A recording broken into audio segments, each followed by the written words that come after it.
Well, I'm definitely not the brand. I mean, the brand is Buckeye Lacrosse, and I think the brand is, a program. And we talk about what is Buckeye Lacrosse, and the humility of a young man who grew up in Southern Maine, who was a Division III player, who came here as a volunteer and now is leader. And I want our players to take on that same, humble approach. The life and the coaching experience of Nick Myers, the head lacrosse coach at Ohio State. And Nick, I want to thank you for agreeing to come on the show. Grateful for having me, Fred. I'm looking forward to the opportunity to chat, and again, just excited for the opportunity. Nick, how did you get into coaching? For me, I grew up with educators, for parents, and went to Springfield College in Massachusetts, and majored in physical education. Was certainly passionate growing up about sports, played 3 different sports, played lacrosse in college, and at Springfield, you're surrounded by incredible educators and coaches, teachers, and just felt like it was probably my sophomore, junior year where I was working a lot of camps, and just had the opportunity to be exposed to some incredible people that I really felt like I knew I wanted to transition after college really into the coaching realm versus maybe getting right into teaching. And so to me, there's a huge crossover between the two, and that's kind of where the whole I guess the fire really started for me in efforts to try to coach long term. What's the best major in your opinion to be a coach? That's a great question. I would say this. I mean, I think having a background where you're trained to work with young men and women. I think whether that's communications, whether that's teaching. I feel like I can only speak to my training that I got at Springfield, and I know that for me, the opportunity that I had to lesson plan and to work with a variety of different kids, to be exposed to different types of challenges, as not only an educator but a motivator, someone that just like I said, got exposed to a lot of different types of experiences in my time at Springfield. And now having been in coaching and have had some incredible assistants, I've had players move on to coaching. I think priding myself as a coach to not only to develop players but to develop people. And if someone has a passion to get into coaching, whether they're a history major, a communications major, a PE major, at the end of the day, you have to have a real passion to work and develop young men and women. And I think if you do, then you have a bright future in coaching. Nick, I have been doing a series called Cortland State, the Cradle of Coaches. There's been so many great coaches coming out of Cortland State in New York. The Springfield, I would imagine, because I see it as the same type of great undergrad education majors. Do you guys have that same kind of legacy as far as coaches in the profession? I don't think there's any doubt. I mean, I think when you look across the Division I landscape, Division III, the number of coaches that have come out of Springfield, not just in lacrosse, but in a variety of sports, is pretty incredible. Who are the people that you coached under before you became a head coach?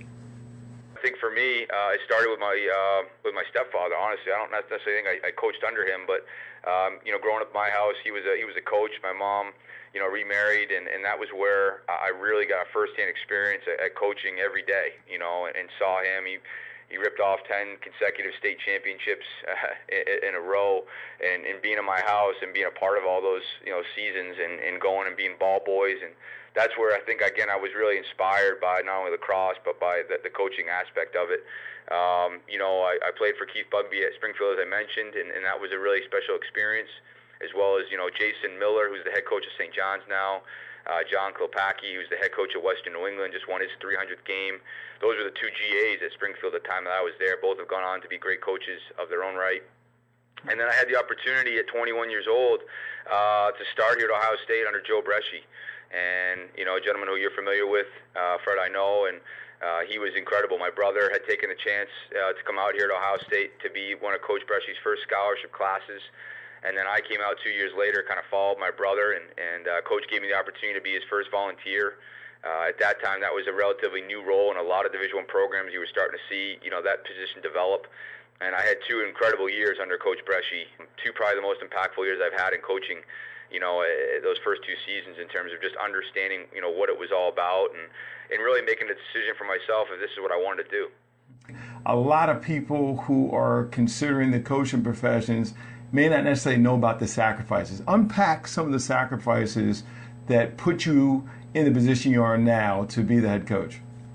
Again, growing up in my house with parents that were teachers, it was never really about how much money you have. I think my brother and I had, I would say humble beginnings, but I certainly feel like we were a blue-collar family, and, we certainly always got everything we needed, but, I feel like our parents really prided themselves in defining success on more than just the financial scenarios, if you will. And, when I went on to college, I understood when I went to Springfield College what that meant in terms of loans, and when I graduated, I had a great deal of money to pay back, as well as support that I did receive from my parents along the way. And, so I think the tough decision for me was when I went to Ohio State, knowing I was turning down probably at that time a $45,000 job in Connecticut, which, when you're 21, that's like $1 million, Dr. Opie. I mean, that's a huge amount of money. And so I think that was really hard for my parents to understand, but I just felt so passionate about chasing this coaching dream and realized if I was going to do it, I need to go to a great university, a great athletic department, and be around someone really special. And I felt like Ohio State at that time checked all those boxes. I worked several different jobs. I won't get into all those, but I had 5 or 6 uncomfortable jobs that I did just to make ends meet, so I could, coach in the mornings with Coach Bresci and spend as much time in the office as I could those first couple years. And I wouldn't change it for the world. Like I said, if anything, those sacrifices just make you commit more to the profession and force you to make a decision on whether or not this is really for you, and it absolutely did in my case. Yeah, and those are the kind of things I'm talking about. I'm hearing you, and Coach Bresci said the same thing. The jobs he had to have when he was an assistant, the salaries that he had back then. It sounds like the profession, particularly in the field of lacrosse, has compensated people much better than in the past. But a lot of people start off with some very meager salaries, and if you're talking about raising kids or being married, it can be very tough.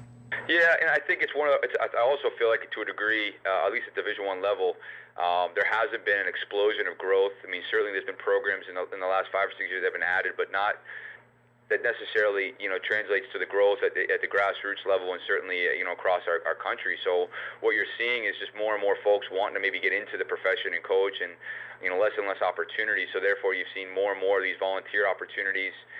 Certainly, the club circuit has exploded in the last 10 years. So I do think there's more financial opportunities than ever before. At the same time, I think if you want to talk specifically about coaching, I do think it's very competitive. At the time that I got into it, there was no real blueprint on like, well, hey, if you take this job, then this will lead you to this job. And, you have to just, like I said, surround yourself with great people. I was very fortunate at a young age to be in a great situation with a great teacher and mentor in Joe. And, things kind of fell in place for me. I was scheduled to go back to Springfield College to be with my girlfriend at the time, now my wife, when I finished my second year at Ohio State and work on my master's. And that was kind of a done deal in my mind. And at the last minute, an opportunity opened at Butler to be the head assistant. And, I interviewed for the job. And next thing I know, my girlfriend and I were moving to Indianapolis. And I spent 2 really special years at Butler, which were also super impactful for me before coming back to be Coach Bresci's head assistant in 2005. So, again, to that point, as far as the sacrifices made, I wouldn't change it for the world. And I think they harden you. They commit you to the day-to-day in terms of what it is. And, the one thing that I've seen with some of my athletes recently is, this particular group of this generation, if you will, that's coming through is there is kind of a want it now type approach. I think, just reiterating to them the importance of making sure that you're not compromising yourself for financial gain, for an opportunity that at first glance looks great, but maybe, isn't necessarily something that you want to be really passionate about, and how important it is to be around great people and how important it is to be inspired about what you do every day. And I mean, getting up at 6 a.m. every morning in Ohio as a 21-year-old right out of college, I loved it. I mean, I couldn't wait to get to practice. I couldn't wait to get out there and blow the whistle. It made the afternoons and evenings grueling at times because I had to go back to work to pay rent. But, like I said, if you love what you're doing, it doesn't feel like work, and I think that's where I was very fortunate. And I encourage my guys as they get into the workforce to take that same kind of approach. It's like, hey, sacrifice when you're young. 21 to 26 is a time to kind of bite the bullet and put yourself in a position so that you can be involved in a profession that you truly are passionate about. For more interviews and related content, you can find us on iTunes, Stitcher, and other podcast distributors. Also, check out our website at www.fredopie.com. Ask questions on Facebook at Frederick Douglass OP and on Twitter at Dr. Fred D. OP. For information about advertising on the show, please email us at fdopie@gmail.com. That's fdopie@gmail.com. Hey listeners, if you're enjoying this episode, check out Fred's conversation with Coach Myers on the Training Table. Training Table episodes are available on SoundCloud and any other platform you're using to listen to our shows. Fred and Coach talk about growing up in Maine eating lobster, the nutrition program for Buckeye lacrosse players at Ohio State, and Fred's experience playing on the U.S. national lacrosse team. So we've broken our roster really into three groups. You're a cheetah, you're a lion, or you're a bear. And that's more specific with your body type, your performance. And so, and that's not, I mean, we need all three to be successful. It's not a knock to be a bear or a cheetah. But I think, what we've tried to really focus on is, cheetahs need different protocols than a bear. So I think really trying to customize our workouts, customize our diets. Now back to the show. Tell me about the transition from being the assistant coach to the head coach at a place like Ohio State for you. In my point of view, being the assistant coach was the job. I loved it. I was the good cop. It was great. So tell me about that transition that's involved in many ways from taking on a lot of more responsibility, and also buck stops there. And also transition many times is from bad cop to good cop and vice versa. Yeah, no, you make a lot of great points. I think for for me, that I came back to be with Joe in 2005. We had 3 really special years together. He approached me when he called me at Butler. I'll never forget that day where he said, "Nick, I want to bring you home, and I want to I want to develop a partnership with you here." And that meant the world to me to hear from him. And I felt that way, as an assistant. That although I was certainly his assistant, that there was a partnership in a sense that we were doing it together. And I've learned so much, from Joe in terms of the way he's done things, the way he's managed himself, not only as a head coach but also as a great father, a great husband. He taught me a lot, and it's something I aspire to be good at. I got a lot of work to do at all 3, but now as a dad and a husband and certainly a coach, I reflect a lot on things that I learned. And at the time in 2008, again, I'll never forget. You remember these defining moments in your path. But I was coming home from Canada.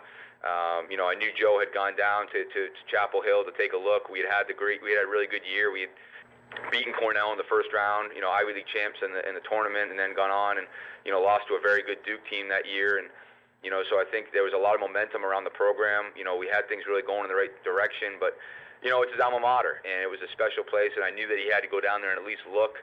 And when I got off the plane from Canada, I got a call, and he asked me to come over to his house. And I don't know if I've actually ever shared this story, publicly, but it was one of those things where my wife picked me up at the airport, and we went over to his house, and we just had a really intimate talk about what he felt like was the best thing for his family at the time. And he also was I think the hardest thing for him, and sincerely, was having to understand that it would probably put my livelihood up in the air, and what I always remember is that he assured me that, listen, hey, if things aren't going to work for you as the head coach at Ohio State, you're going to be with me in Chapel Hill. And that meant a lot to me, at the time, that I meant that much to him, that I was that big of a priority.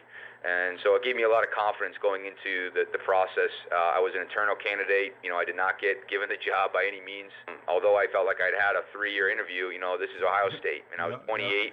And I respected that. They brought in 3 other great head coaches. There was a 3-month window where we did lose a recruit or 2. Publicly, one of the guys we lost went to your alma mater, and Joe Marasco. He was committed to us for over a year.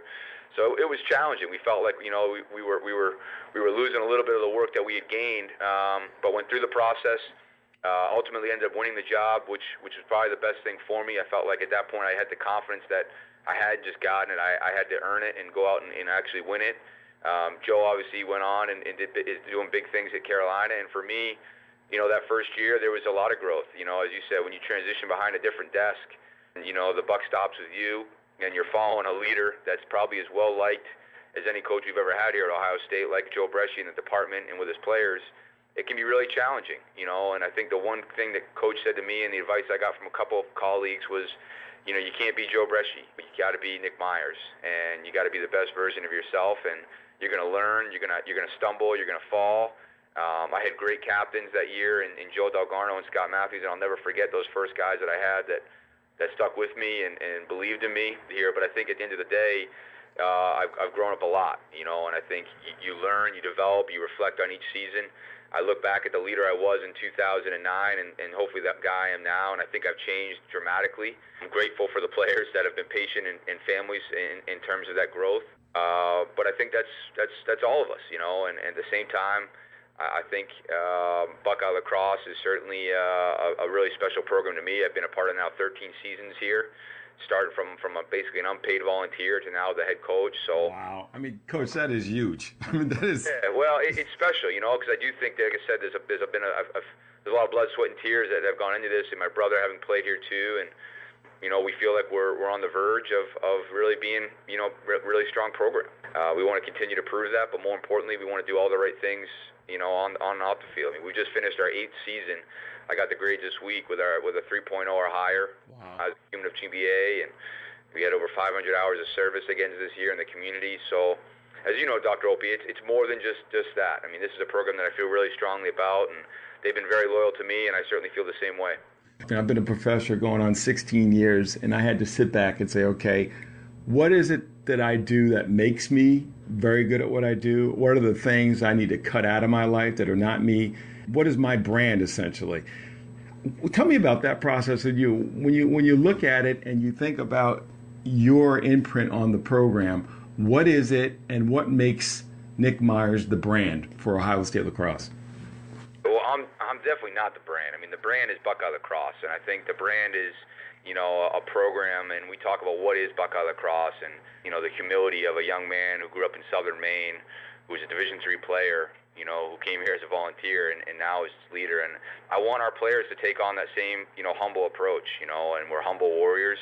We're very confident. We certainly believe in our ability to play with the very best there is.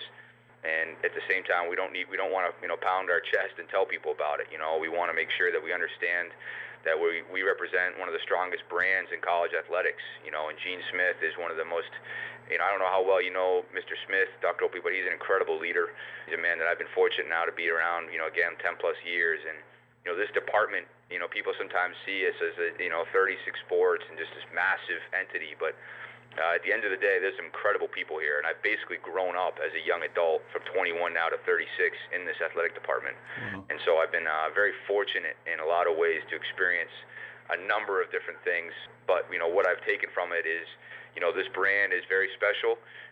Like I said, it humbles you in terms of what you need to do in efforts to represent it. And I think as a head coach, I've really taken a lot of things from a lot of the leaders that are here. I think the whole idea of people, the most important asset is what I hear you saying, and I agree 110%. I've had guys that have been able to share with me and say, Coach, hey, listen, we love this about you, and when I'd love to see you. I just surveyed my team last week, mm-hmm. And when things are starting to come to a close, you want to know where their heart is and what are the things they love about you specifically in the program, and what do we get right, what do we hit a home run on, and where do you feel like there were gaps.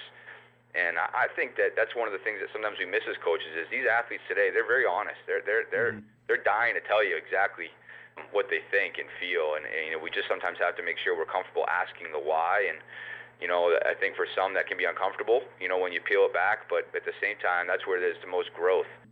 As a coach, do you have your players vote on the captains, or do you appoint captains? I know people have a different philosophy about that. Yeah, no, that's certainly voted on by certainly the players. Mm-hmm. That's a process that they 100% take charge of.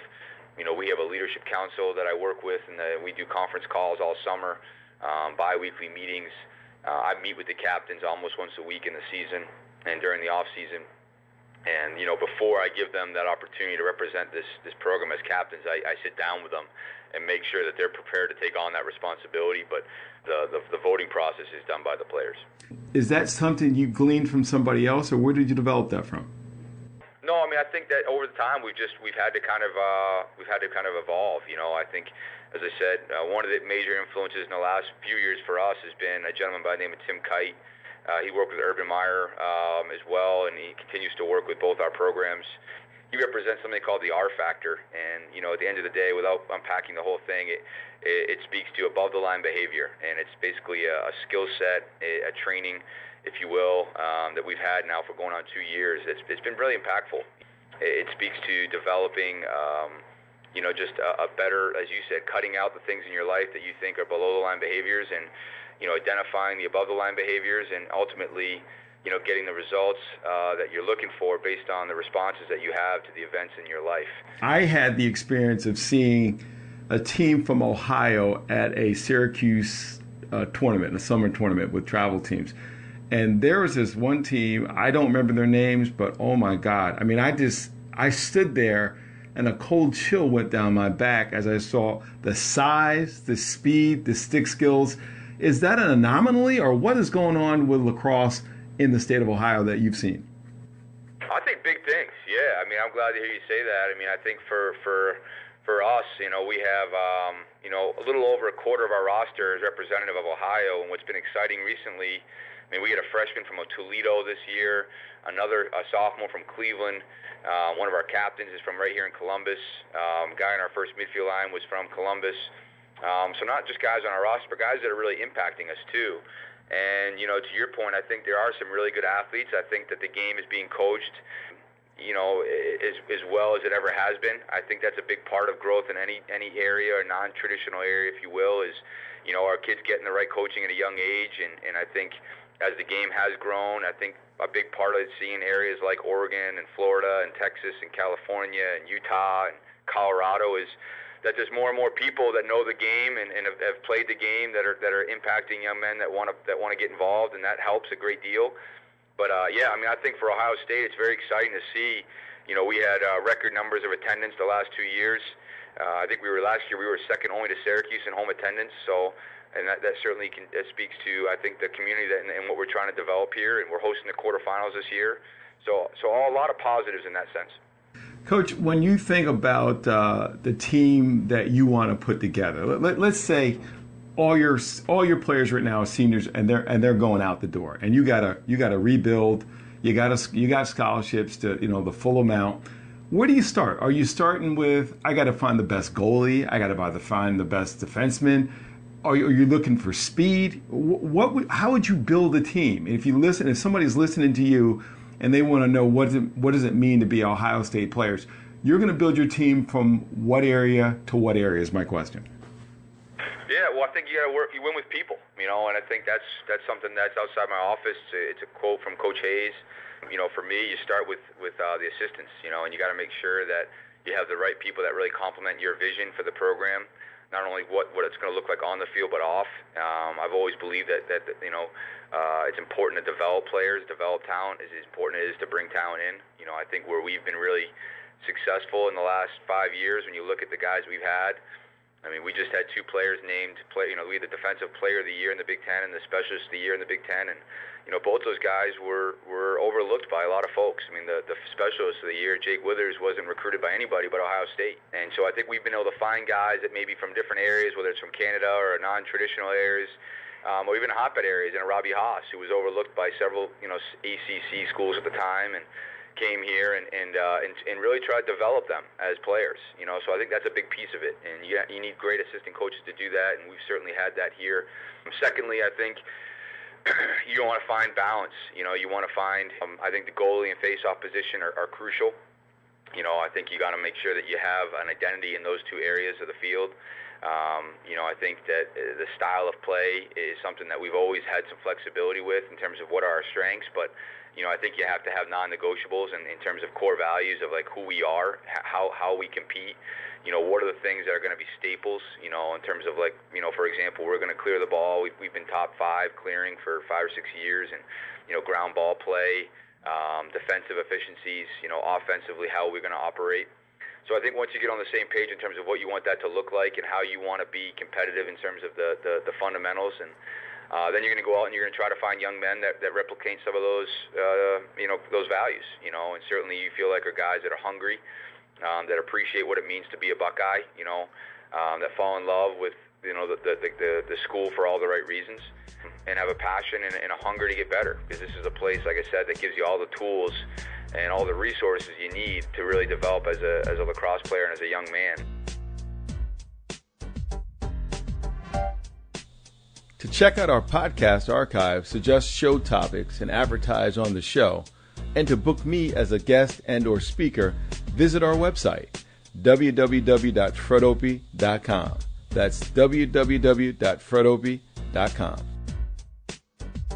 For information about advertising on the show, please email us at fdopie@gmail.com. That's fdopie@gmail.com. Thanks for listening, and be good.